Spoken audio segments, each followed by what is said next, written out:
So this man tricked hundreds of investors into giving him over $1 million for a so-called art investment fund that didn't exist. The person, name is Leonard Hayes, presented himself as an elite art collector with exclusive access to rare paintings. His social media was flawless, his stage gallery events looked legit, and he even rented out expensive spaces to make it seem official. Everyone thought he was trustworthy. Leonard's plan was brilliant. He promised huge returns on rare art acquisitions, collected money up front, and then disappeared from communication for weeks, claiming the shipments were delayed or negotiations with artists were ongoing. Some early investors even received small returns to build trust and make the operation seem real. Meanwhile, he spent the bulk of the money on luxury cars, designer clothes, lavish dinners, and an ocean view penthouse in Miami. People around him had no clue he was living a double life. The unraveling started when an investor demanded proof of a high-value painting supposedly purchased in Paris. Leonard avoided calls and emails, growing increasingly anxious. A whistleblower tipped off authorities after noticing his lifestyle didn't match his income.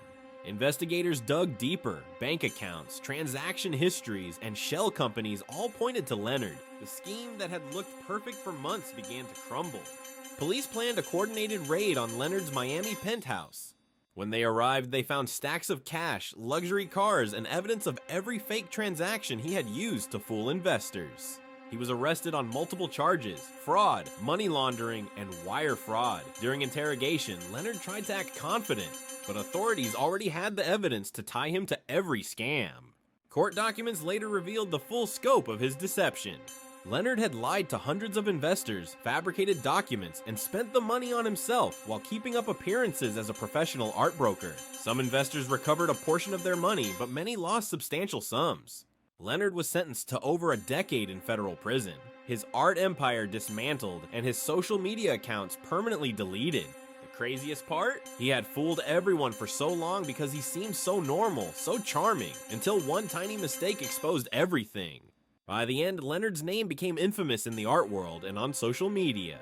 People still talk about how he almost got away with the perfect scam, but now he's behind bars, paying for every lie, and the millions he stole exist only in headlines.